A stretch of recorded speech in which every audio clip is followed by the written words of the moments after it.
versículos 5 y 6. ¿Están contentos? ¿Están durmiendo?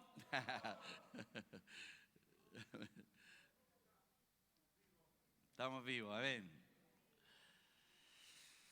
Ay, Señor. Bueno, ya ustedes los que han escuchado, a lo mejor la vieron en línea, estuvimos hablando de lo que estaba viviendo mi esposa. Está viviendo un momento súper difícil, terriblemente difícil.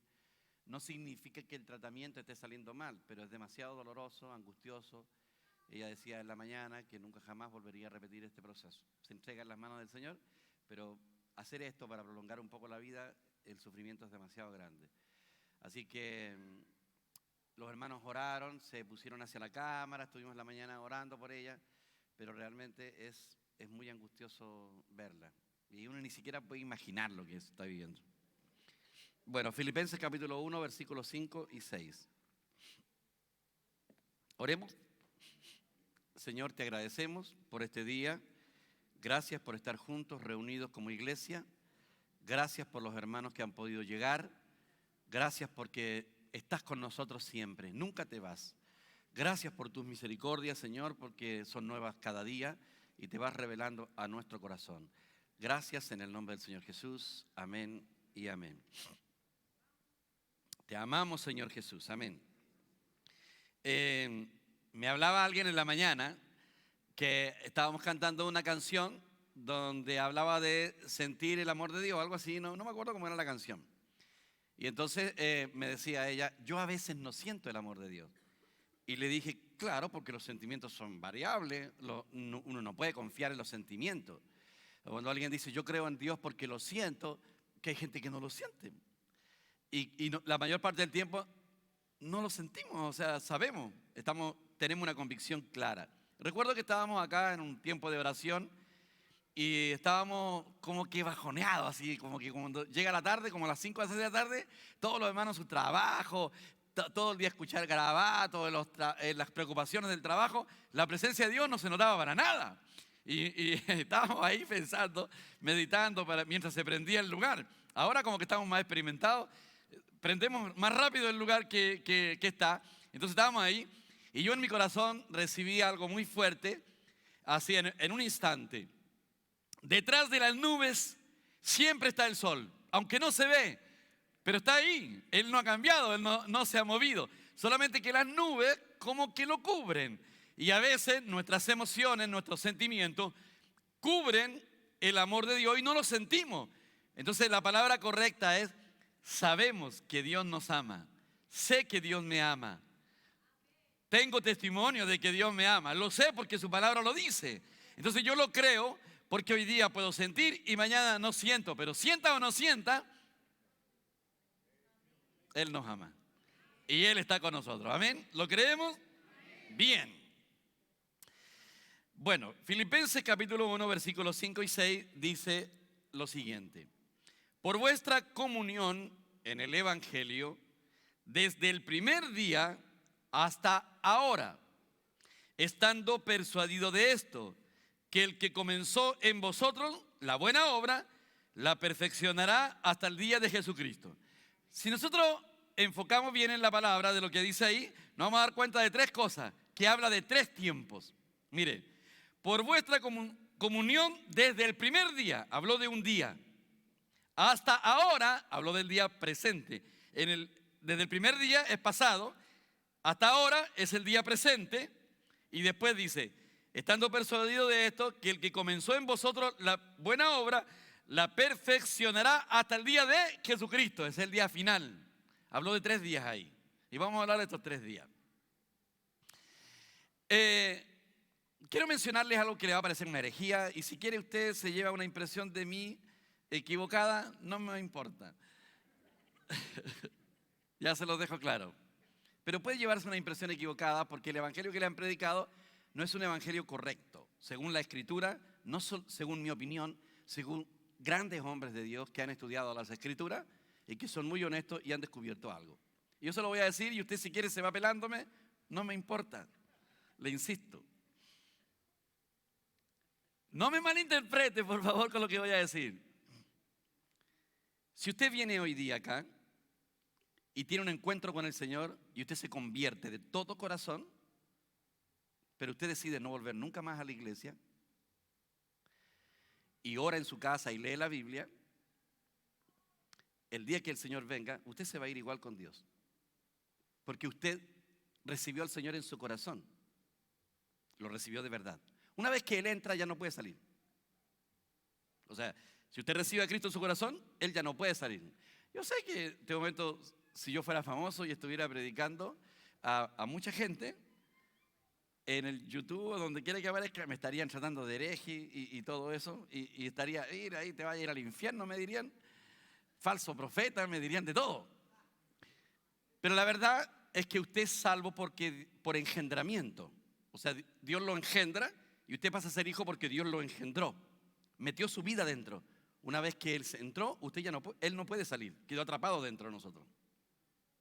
Claro que se requiere ser bastante canalla para no congregarse, porque la naturaleza misma nos lleva a nosotros a esa necesidad. O sea, no podemos vivir sin la vida de iglesia. Por eso hay hermanos que hasta se repiten, y los que no se repiten es porque no pueden, por su familia, por muchas razones no están acá, y los que pueden están acá. Pero por lo menos necesitamos congregarnos, aunque sea una vez en la semana, es imprescindible que nos congreguemos. De hecho, quisiéramos estar siempre juntos. Los primeros creyentes se reunían todos los días en el templo y en las casas. Hay una necesidad básica de reunirse. Y es más, los que se quedaron en la casa, pastor, mándeme la predicación para escucharlo por el WhatsApp, necesitan eso. Pero existe la posibilidad que hay gente que se convierte de todo corazón, pero no entregaron su vida al Señor y se quedan ahí. Un día se irán con el Señor y se sentirán muy avergonzados porque no sirvieron para el cumplimiento del propósito divino aquí en esta tierra. Vivieron para ellos. Dios no los podría usar. No crecieron en vida, no se cultivaron. Por lo tanto, no hay crecimiento espiritual para ellos. O sea, uno los podría ver y uno se daría cuenta que estas personas nunca crecieron. Yo no existo para mí, ni usted, ningún creyente existe para... Existimos porque a Él le plació, porque Él tenía un plan, porque Él tenía una necesidad. ¿Es que Dios tenía necesidad de mí? Sí, si no, no nos hubiera creado. ¿Para qué se iba a meter en problemas si no tuviera necesidad? Él nos creó con un plan, con un propósito. Bueno, ya no voy a meterme en el terreno del propósito, seguramente lo voy a tocar un poquitito, aunque sea enseguida en esto. Sin embargo, la razón, por ejemplo, de la predicación de la mañana, es para que nosotros nos vayamos sacudiendo de la degradación y podamos vencer la degradación de la iglesia. Para ponernos del lado del Señor y pelear la batalla de acuerdo a lo que Él. Porque nosotros debemos de amar lo que Dios ama y odiar y aborrecer lo que Dios odia o aborrece. Porque aunque usted le crea o le parezca que Dios no odia, sí, la palabra dice, yo aborrezco, y aborrezco conlleva la idea de odiar. No a las personas necesariamente, pero ciertas tendencias que se oponen al cumplimiento del propósito divino. El diablo sabe que una vez que un creyente es salvo, el diablo sabe que no lo puede robar a usted y mandar al infierno. Él lo sabe, pero sí sabe que él puede estorbarlo a usted para que usted corra la carrera y cumpla el propósito divino y usted sea inútil en las manos de Dios. Como la mujer de Lot, que se transformó en una estatua de sal. Era sal. No dice que era falsa, era sal. Pero la sal solamente es útil cuando está granulada. Usted no puede tomar una estatua y echársela al plato, porque no cabe. Ella se quedó en estatua de sal, significa que quedó en un estado de inutilidad. Ella no podía salar y quedó en un estado de vergüenza. Y lo dice el libro en Primera de Juan, en el capítulo 2, del verso 26 en adelante. Hijitos, le está hablando a los hijos de Dios, permanezcan en Él, en Cristo, no sea que cuando Él se manifieste algunos se alejen avergonzados. Esa experiencia debe ser terriblemente dolorosa, porque es como cuando el papá está llegando y nosotros estamos esperando al papá. Todos esperan al papá, los que tienen una familia muy bien, a pesar de que yo no tenía una familia excelente, esperábamos al papá, sobre todo cuando era fin de mes. Yo principalmente porque era como que el que me daba más plata. y traía revistas y lo esperábamos contentos, pero cuando yo me portaba mal, mi mamá me decía, cuando llegue tu papá. Entonces yo no lo salía a esperar. Oye, cuando llegue tu papá, vaya a ver nomás. Entonces la mamá siempre amenazaba, qué feo eso, ¿eh? Pero bueno, nos amenazaba con el papá. Entonces uno no quería acercarse al lado del papá porque sabía que el papá lo iba a retar y lo iba a mirar con rabia, con enojo. Nosotros vamos a saber si Dios nos va a mirar con buenos ojos o no. Hay dos cosas importantes que debemos de señalar. Hay dos cosas que le interesan a Dios. Que permanezcamos en el amor de su Hijo y que permanezcamos en la vida de iglesia. Él quiere que permanezcamos en la vida de iglesia y que permanezcamos en la persona del Hijo de Dios. Por eso nosotros luchamos para tener una vida de iglesia adecuada y para permanecer en la persona del Hijo. Ahora, esta introducción larga que les estoy haciendo es porque a Dios le interesa nuestro transitar en la vida. Porque Dios no... Alguien dijo en una ocasión, oye, si ya soy salvo, ¿por qué Dios no me lleva al tiro? ¿Para qué nos deja aquí en la tierra? No. Es que tenemos que cumplir aquí en la tierra un propósito. Y ese propósito se logra cuando Cristo crece en nuestra vida. Porque la única forma que tenemos de bendecir a otro es a través del Cristo que está morando en nuestro ser. Es la única forma de que podamos bendecir a otro. En el discipulado descubrimos algo, y hablábamos, para algunos ya era de conocido, de que los ángeles no pueden predicar el evangelio de las buenas nuevas, porque ellos no pueden impartir la vida. La predicación del evangelio, aunque seamos torpes en hablar, conlleva vida, conlleva el poder. Y cuando una persona abre su corazón, nosotros le impartimos vida y esa persona se salva, recibe a Cristo en su corazón. Un ángel, por más que le predique a alguien, no puede impartir la vida porque no tienen el Espíritu Santo morando en ellos. Entonces no pueden hacerlo, son los creyentes.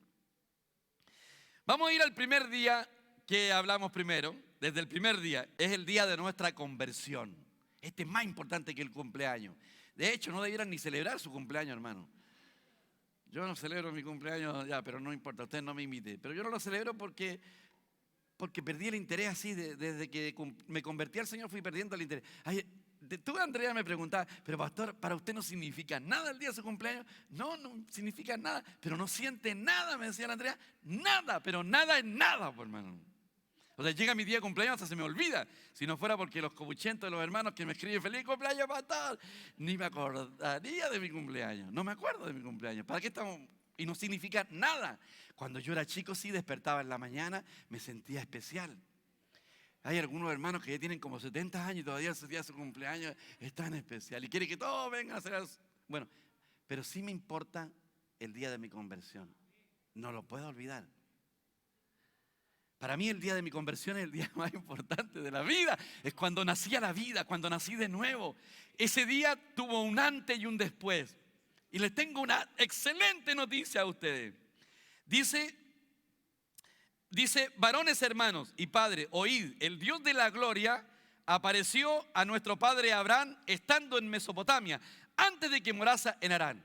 Entonces, puse aquí yo, ¿sabía usted que no tiene ninguna posibilidad de conocer a Dios a menos que Dios se haya revelado a su corazón? O sea, aunque usted no lo crea, llegó un momento en la vida, no sé en qué momento, pero a usted Dios se le apareció. Porque usted no tiene ni una posibilidad de estar acá a menos que Dios se le haya aparecido. Ahora, usted no lo vio. Y todos tenemos una forma diferente. Pero sin que Dios se le haya aparecido a usted no se puede convertir. O sea, usted por fuerza tiene que tener un encuentro personal con el Señor en que Dios se le apareció, estaba invisible, pero ahí estaba tocando su corazón. Pero estaba ahí. De lo contrario, usted no se puede convertir.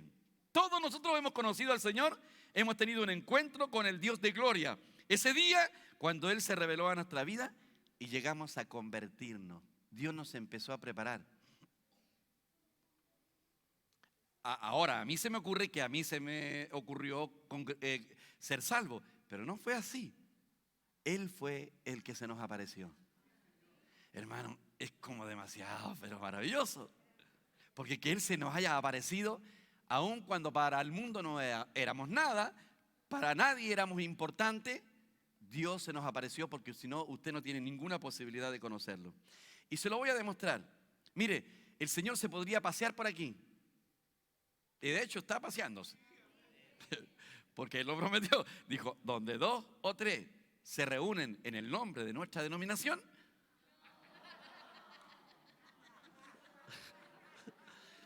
No podía quedarse callado.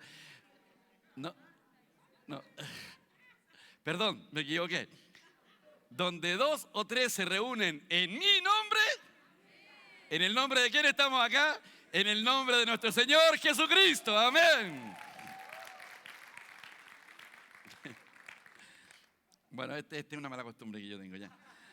Él se pasea en medio de nosotros. O sea, por un lado lo tenemos dentro y por otro lado Él se pasea. Pero miren, aunque Él se pasee, aunque Él esté al lado suyo mirándolo, así de frente, usted no tiene ni una posibilidad de conocerlo, a menos que Él le decida abrirle los ojos. Y esto es maravilloso porque es probable que Dios esté al lado de muchas personas, pero solo algunos abren los ojos. No sé en qué va eso, porque habían 2 ladrones al lado y uno pudo verlo. ¿Se acuerdan? Los 2 se estaban burlando al principio. De repente uno cambió de actitud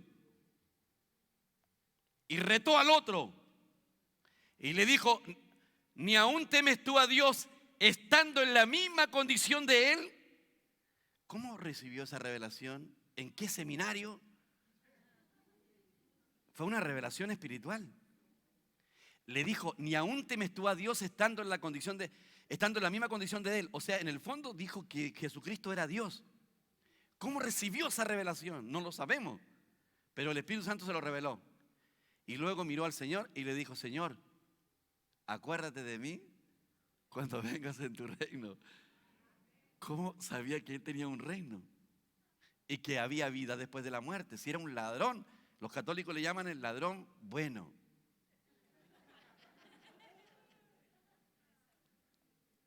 No, si los 2 eran malos, porque los ladrones no son buenos. Pero me acordé del caso de los discípulos en el camino a Emaús. Ya lo hemos hablado otras veces. Ya el Señor había muerto, los discípulos se fueron a pescar, se fueron para allá, estaban muy mal porque aunque el Señor les dijo que iba a resucitar, ellos no le creyeron. Y el Señor se puso en medio o al lado de los 2 que iban caminando. ¿Qué onda les dijo el Señor? Pues así les dijo, ¿qué pasa? Y ellos dijeron, ¿eres el único que no sabe? Jesús Nazareno, varón aprobado por Dios. Y los principales sacerdotes decidieron matarlo. ¿Y cómo no te has enterado de esa noticia? El Señor estaba al lado y ellos no se dan cuenta. Y el Señor más encima empezó a hablar. Lea ahí en Lucas 24, después cuando tenga tiempo, si en alguna vez se le ocurre leer la Biblia, lea 24. Lucas 24, llegue a su casa, tómelo y lea. Y dice que el Señor le dijo, oh, tardos de corazón, incircuncisos de corazón, tardos de entendimiento. ¿Cuántas veces mientras estaba les dije que el Cristo había de padecer? Y ellos nada, no entendieron. No entendieron nada. Dirían, ¿y este qué le pasa? No sé qué habrán dicho, pero no dice nada. Siguieron caminando. Y ya era tarde, se hacía noche. Eso tiene un significado. Hay una canción muy hermosa que cantamos. Y entonces Él se iba de largo. Y los discípulos, porque ya era noche, no había luz eléctrica, nada.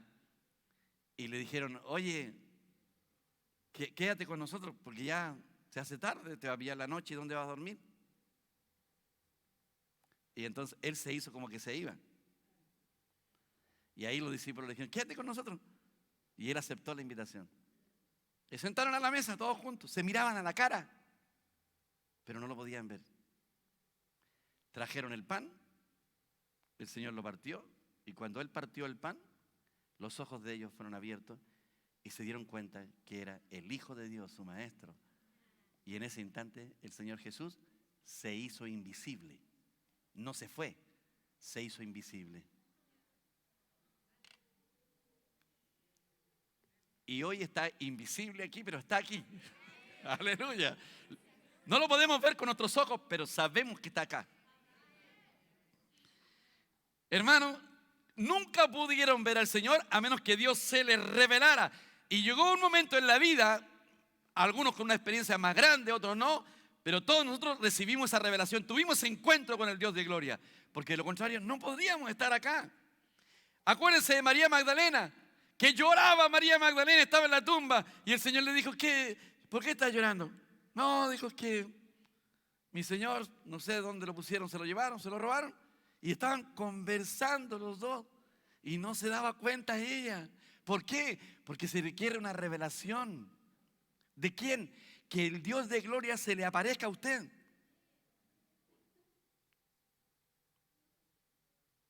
Tiene que aparecerse el Dios de gloria a su vida. Si usted no tiene ni una forma de convertirse, a menos que Él se le aparezca. O sea, si usted alguna vez ha visto a Dios cara a cara, ahí lo vio por primera vez, pero en su espíritu. Y usted lo recibió. María estaba conversando con el Señor. ¿Por qué lloras, María? Nada, es que no sé dónde pusieron a mi Señor, se lo llevaron, no tengo idea dónde está. Y el Señor le dice, María. Y cuando le dijo su nombre, ella se dio cuenta que Él era el Señor. Raboni, mi maestro. Y pudo ver al Señor de la gloria. En ese instante, bueno, María se tiró a los pies del Señor, lo agarró y no lo soltaba. Acuérdense que el Señor le dijo, ya suéltame, María, por favor, porque todavía no he subido al Padre, déjame ir. Qué maravilloso. La primicia le correspondía al Padre y no tuvo ese privilegio, porque la primicia lo tuvo María. ¿Cuántas Marías hay aquí? Diga amén. Entonces, ese día no lo podemos olvidar. Él sin darse cuenta, hasta que él mismo llamó por su nombre y le abrió los ojos. Ese día es un día clave en nuestra vida. Antes de ese día, todo era vanidad de vanidad. No cuentan esos días. Así que por eso le digo, no ande celebrando cumpleaños vanos, porque después, antes del cumpleaños usted ni existía.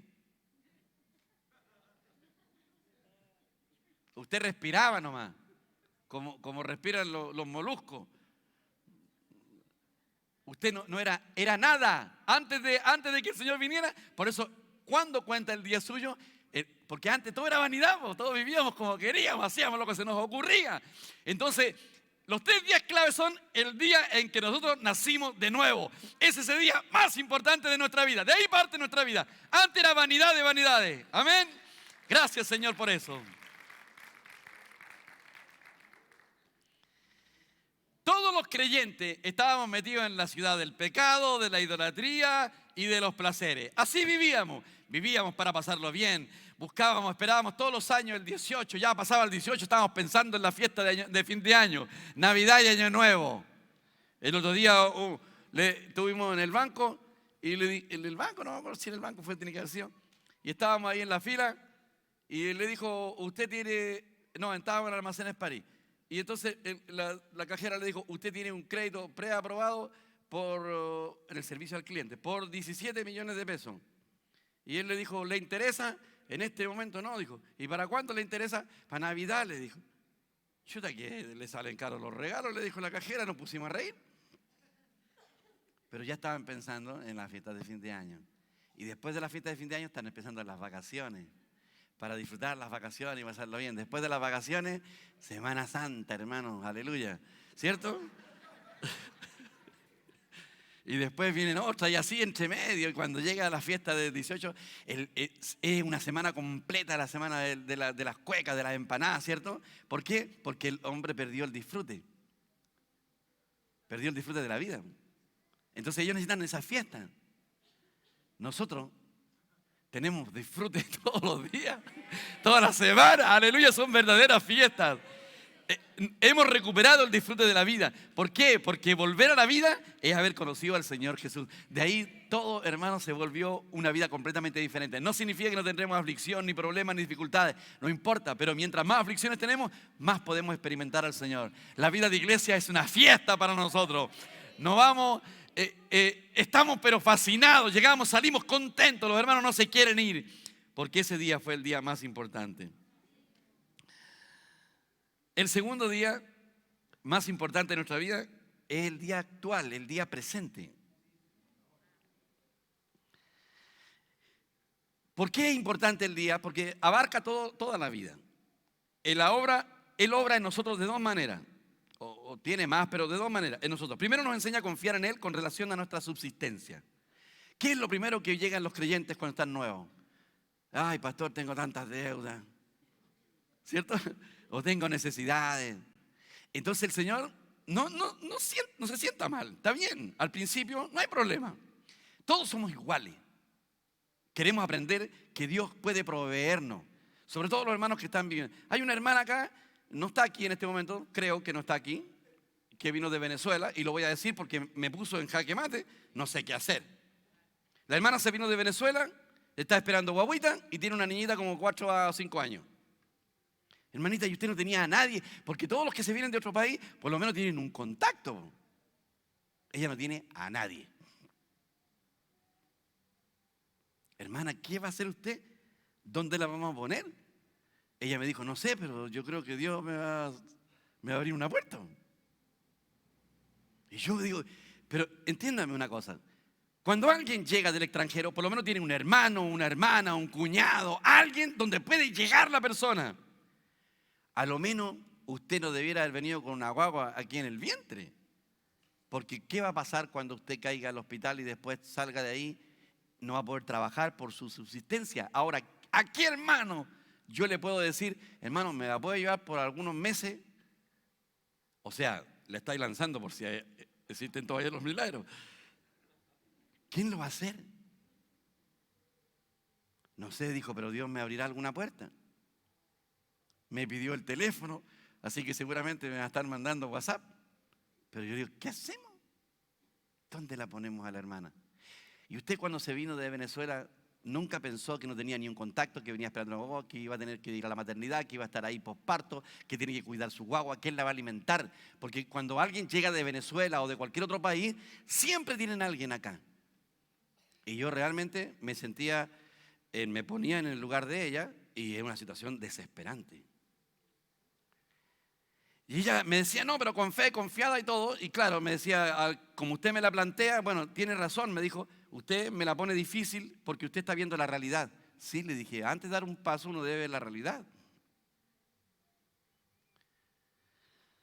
Sin embargo, a pesar de todo eso y de todo lo difícil, ella va a tener que tener una salida.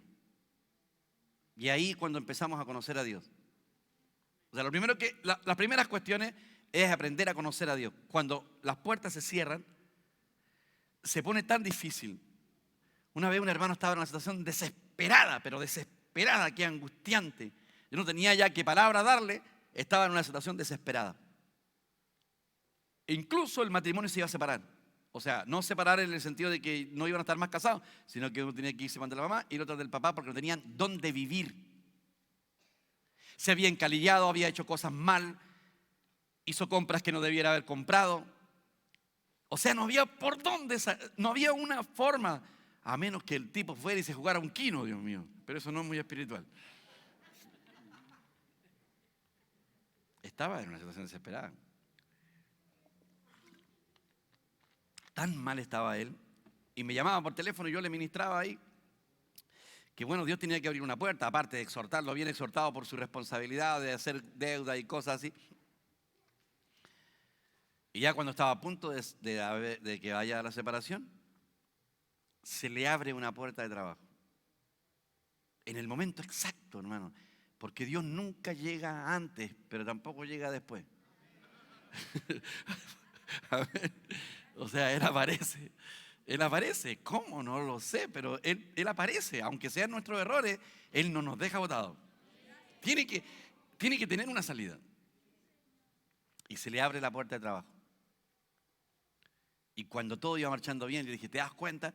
Y después me llama de nuevo angustiosamente, como a los 2 meses, pastor, ahora sí que estoy mal de nuevo. ¿Por qué? El jefe me llamó a la oficina, me retó, porque estoy en DICOM. Y quiere que esta semana solucione el problema de DICOM. ¿Y de dónde voy a sacar 1.600.000 pesos? Estamos hablando hace como 8 años atrás. Mira, hermano, no tengo idea dónde voy a sacar el 1.600.000, yo no tengo para pasártelo tampoco. Pero una cosa sé, que Dios ya te abrió una puerta. Y no te la va a abrir una puerta para cerrártela ahora. A los 3 días me llama llorando. Pastor, no me va a creer. ¿Qué? Me dieron un bono de 2 millones de pesos.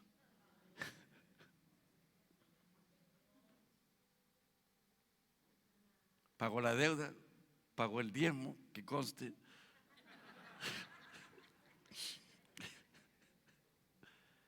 Y le quedó plata. Y ahí uno va, no solamente él va aprendiendo, sino que yo fui aprendiendo también. Porque ya lo había aprendido muchas veces, pero siempre se requiere que Dios nos siga mostrando. Y él aprendió que Dios siempre aparece. O sea, todos nosotros tenemos experiencia con Dios en relación a esto. A veces no hemos tenido que comer, algunas personas no han tenido comida, pero alguien aparece. Hay muchos testimonios de hermanos y de pastores que no tenían que comer, se han sentado a la mesa, han pedido la bendición por la comida, de repente golpean la puerta de la casa, vecino, disculpe, pucha, a lo mejor es una imprudencia lo que estoy haciendo, pero resulta que hice tanta comida que me sobró y aquí le traigo la olla. ¿Cree usted que se la podría comer? Por favor, vecina. Aleluya.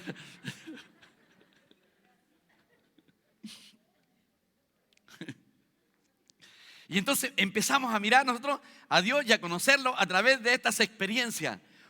Una vez cuando llegamos a Chiloé teníamos un encuentro, un retiro, hermano, un retiro en el campo. Teníamos que ir y no teníamos plata para echarle benzina al furgón. Y mi esposa estaba ahí esperando y a qué hora llega un hermano, golpea la puerta y me dice: pastor, ¿usted me podría llevar en su furgón? Sí, cómo no, hermano, le dije. ¿Y a qué hora? De aquí salimos a las 6:30.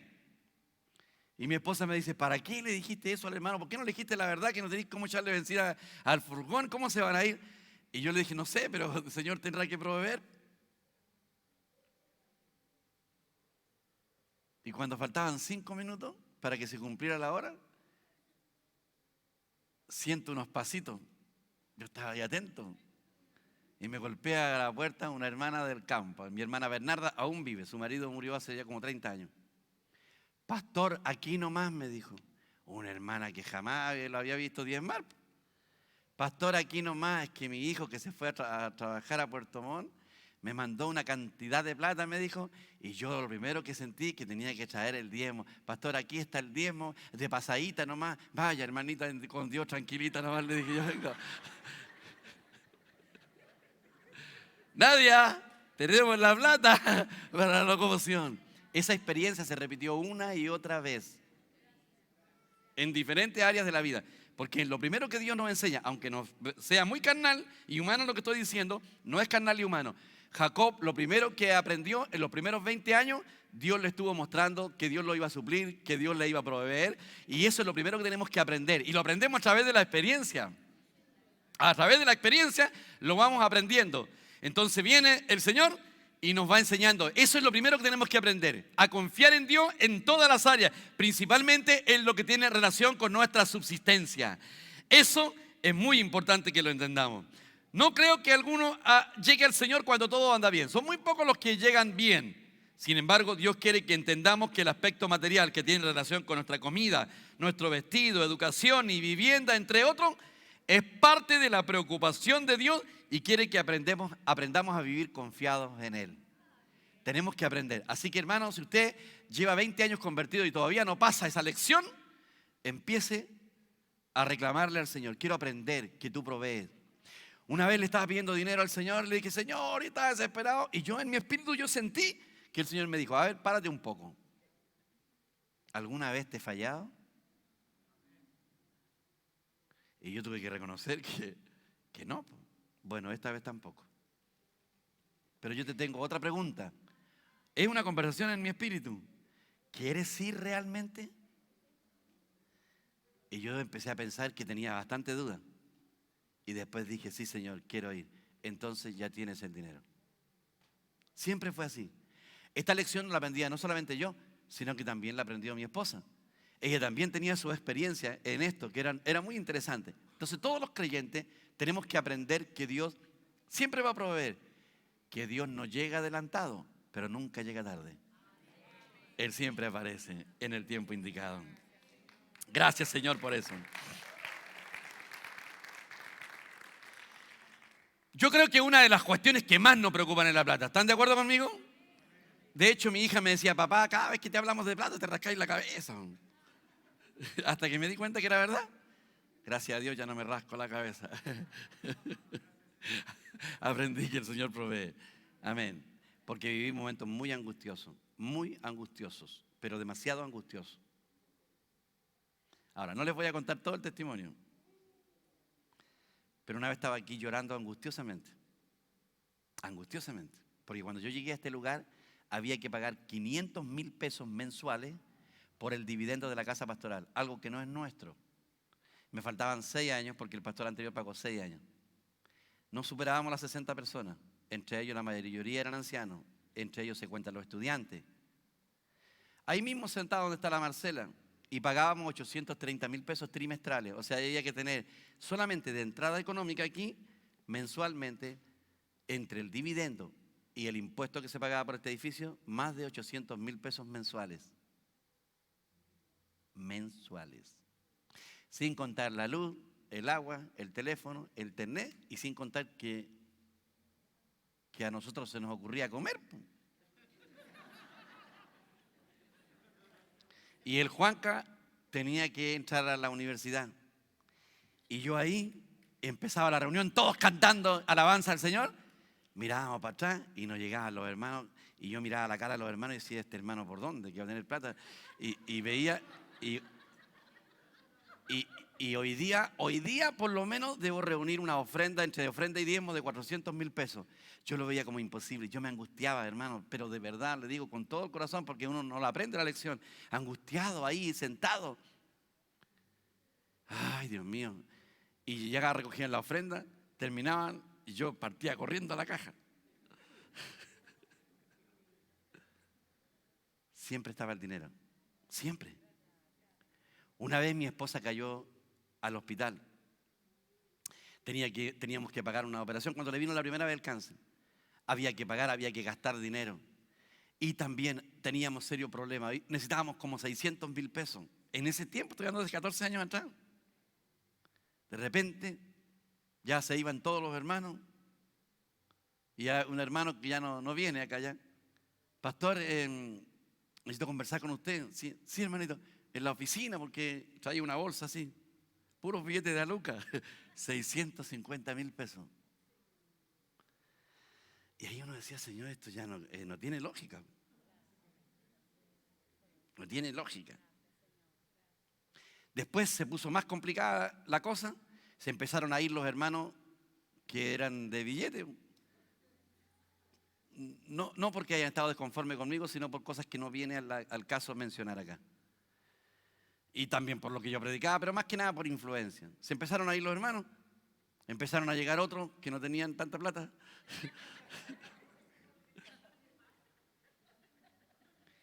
Y sucede algo que no les voy a contar todo. Y sucede algo que no lo podía creer. Había una contratación.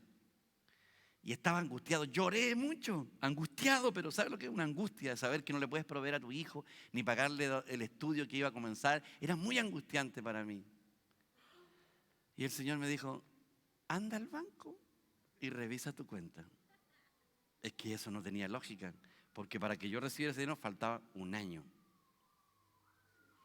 Y voy al banco. Y habían, les digo la cifra, ¿no? Más de 5 millones de pesos. No, este mensaje ustedes van a llegar a la casa y lo van a...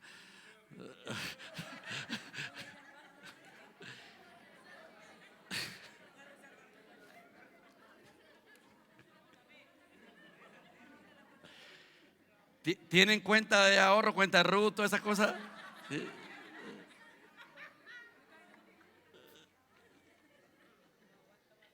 Había una razón para que estuviera ese dinero, pero no en esa fecha. No en esa fecha. Era un pago que se lo hacen a la iglesia. Pero escuche bien, a esa persona le costó el puesto de trabajo, la echaron porque se adelantó en un año. Se adelantó en un año. Y eso le costó el trabajo a ella.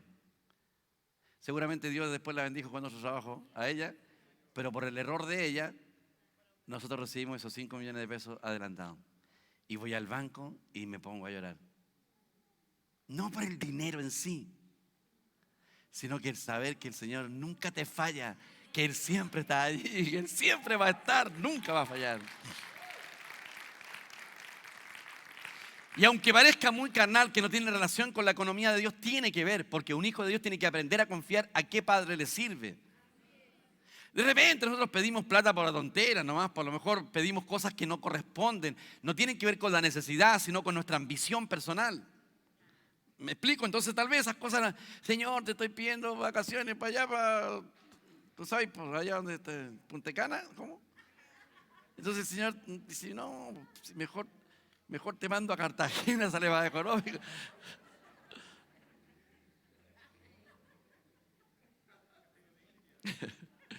La segunda cosa que Dios hace con nosotros, nunca lo olviden, hermano, una transformación.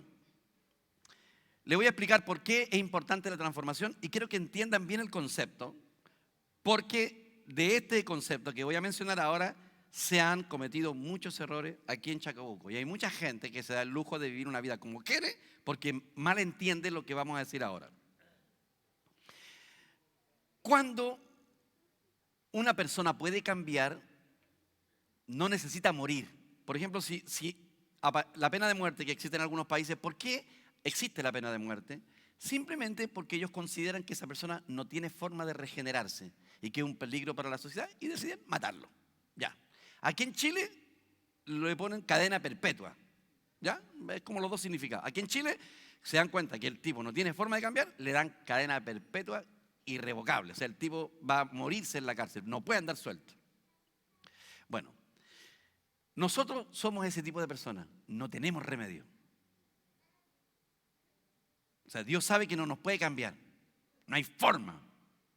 Pero si usted cree que puede cambiar, no, usted no tiene forma de cambiar. Entonces Dios decide matarnos, po. Y nos lleva a la cruz y nos crucifica con Él. Aunque pareciera que seguimos vivos, estamos muertos. Pero nos da una nueva vida. Pero en la práctica, la vieja vida todavía está viva. Es como cuando usted mataba una lagartija. Yo cuando era chico me gustaba matar lagartijas. Ya no lo hago, hermano. Pero lo hacía. Y me daba cuenta que la cola quedaba siempre viva. Usted le cortaba la cola y la cola seguía viva. Bueno, esa parte, la vieja naturaleza es como la cola de la lagartija que todavía se mueve. Pero está ahí. Usted no tiene forma de cambiar. Entonces, ¿qué es lo que hace el Señor con nosotros? La vieja naturaleza sigue todavía ahí. Pero en lugar de eliminarla, el Señor mete una nueva vida. ¿Por qué necesita la vida de iglesia? ¿Por qué necesita leer la Biblia? ¿Por qué necesita la comunión con los hermanos? Porque mientras más nos alimentamos espiritualmente, la nueva vida que es Cristo en nosotros empieza a crecer y a hacerse fuerte. Y la vieja naturaleza se empieza a debilitar. No es que sea pecado ir al cine, al estadio, o ver tanta película, o estar tantas cuestiones con el mundo. No es que sea pecaminoso, sino que mantiene viva la vieja naturaleza. Y el Cristo en nosotros está débil. Por eso hay hermanos que llegan arrastrando la vida a la reunión. Aquí se fortalecen. Pero llegan a su casa, ya no se alimentan, no leen la Biblia, no van a rumiar con los hermanos, no leen las notas, no van a las reuniones de hogares. ¿Me explico? Necesitamos alimentar la vida espiritual. Y la alimentamos nutriéndonos, comiendo de la palabra. Por eso necesitamos siempre estar juntos, en comunión. No vale que no tengamos una vida más allá de la vida de iglesia. Aquí estamos reunidos, pero al llegar a nuestra casa seguimos. No tiene que estar todo el día con la Biblia, no tiene que estar todo el día en una posición de oración, pero puede clamar e invocar el nombre del Señor siempre, en todo el día. Señor Jesús, te amo. Gracias, Señor Jesús, qué rica estuvo la palabra, ok, esto. Y usted va manteniendo una comunión y entonces se va creando una infusión y usted va recibiendo lo mismo que está pasando ahora con la Nadia. Está recibiendo las células madre, usted va recibiendo las células de vida del Señor y usted se va fortaleciendo. La vida espiritual de usted no es la misma que cuando recién comenzó. Puede que cuando recién comenzó igual era perseverante, pero ahora está más maduro, más crecido, más estable, porque hay una transformación que se va llevando a cabo todos los días. Todos los días usted no se da ni cuenta y usted está creciendo. Hay hermanos que dicen, pastor, porque yo tengo mala memoria, no me acuerdo la Biblia. No importa. No importa. Usted está comiendo igual. Y usted está creciendo igual. No se acuerda del texto, no importa, da lo mismo. Si se acuerda, mejor. Pero si no se acuerda, eso no significa nada. Pero a medida que usted va comiendo, usted igual se está alimentando. Usted dice, pero pastor, es que yo no noto mi crecimiento. ¿Tú crees que no? Porque el crecimiento es lento. Entonces usted no se da cuenta. Pero yo, por lo menos, que los he visto a ustedes nacer acá, uno nota el crecimiento. ¿Cuánto más Dios? Usted dirá, no tengo tanto de Cristo. ¿Por qué crees que no lo tienes? ¿Quién te dijo que no tienes crecimiento? El diablo. ¿O por qué la familia que está al lado de uno se recuerda si no, este no ha cambiado nada? ¿Cierto? La familia siempre se encarga de decirnos que no, pero Dios sabe que sí hemos crecido.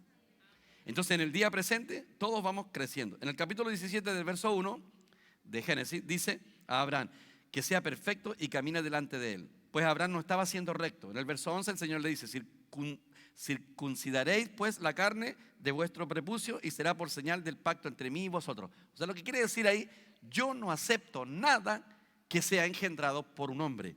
Lo único que yo acepto es lo que es la vida que es engendrada por medio del Espíritu. Por eso es importante la vida de iglesia. Por eso es importante que nos reunamos como cuerpo de Cristo. Para ir creciendo en vida. Vamos avanzando en la vida espiritual. Y el Señor se va impartiendo a nosotros.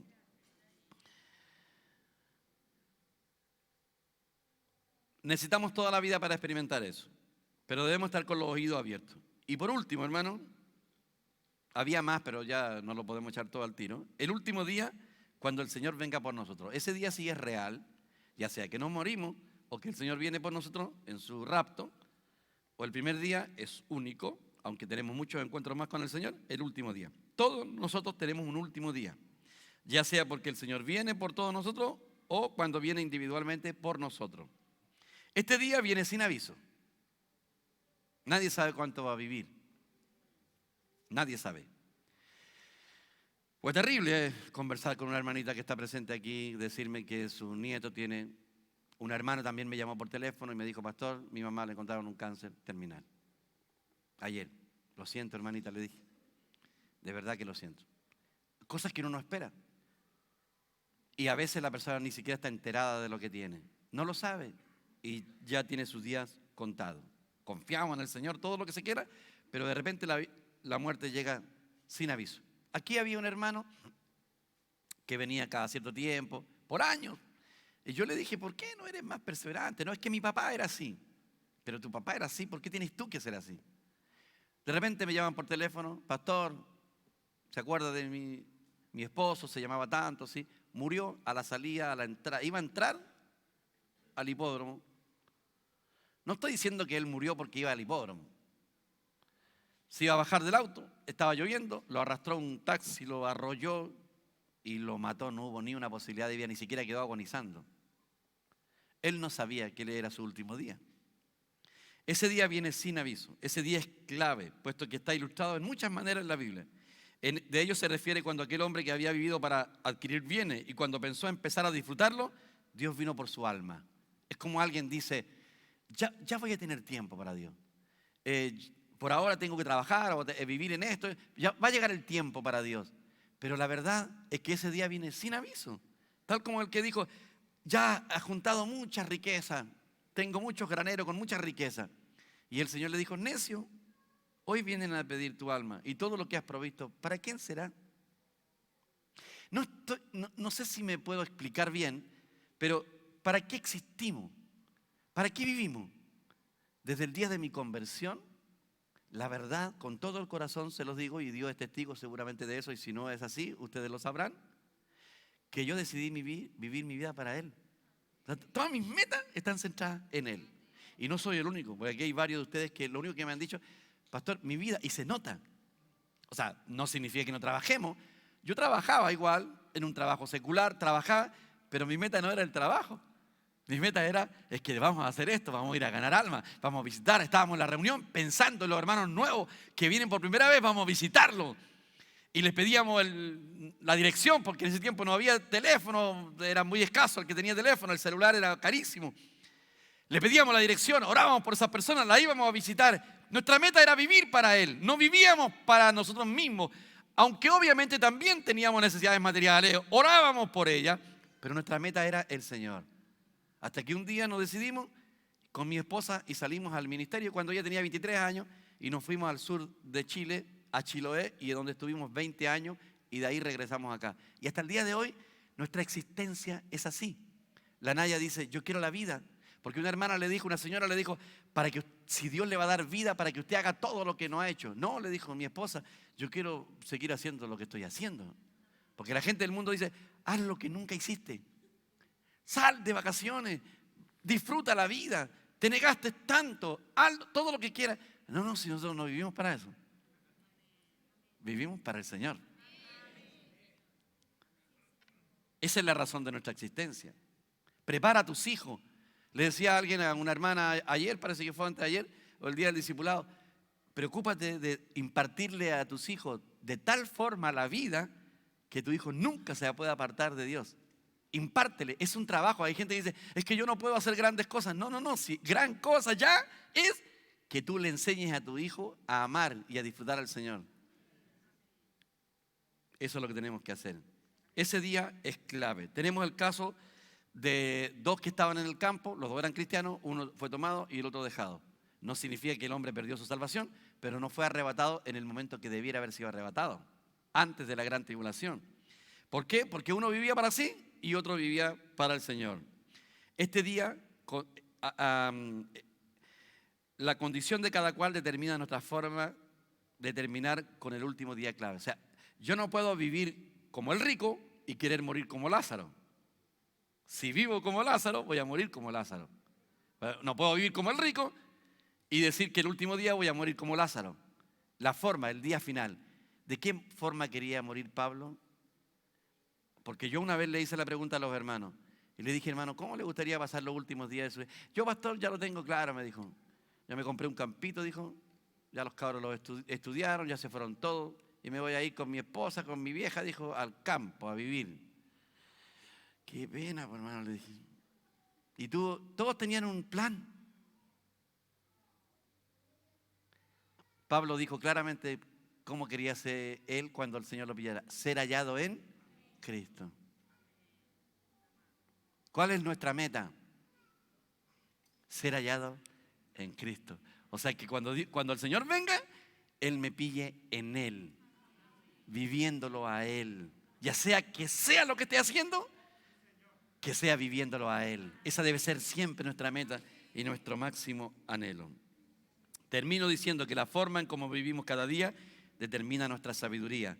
Para poder vivir y experimentar la obra de fe es lo relacionado a nuestra subsistencia y la transformación de nuestras vidas como la preparación para el último día clave. Estos dos aspectos son importantes. Es importante que usted aprenda a experimentar a Dios con relación a su subsistencia. No es pecado que le pida algo material a Dios. Porque una vez que Dios se lo suple una y otra vez y usted va entendiendo, usted aprendió a conocer que Dios jamás falla.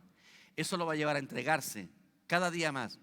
Cuando yo salí al sur, y con esto termino, al ministerio, a Chiloé, yo tenía una gran carga porque yo alimentaba a toda mi familia. Con mi hermana mayor nos preocupábamos por la familia. Después yo me casé, mi hermana siguió y mi esposa era como, hasta el día de hoy, como la madre de todas sus hermanas. Y el pesar mío era irme y dejar a nuestra familia como desamparada. Y cuando yo tomé esa decisión, le dije, Señor, porque cuando me fui a despedir lloraban mucho. Y el Señor me dijo, preocúpate por mis negocios y yo me voy a encargar de tu familia. Y Dios lo ha hecho fielmente. Amén. Que la gracia sea con todos.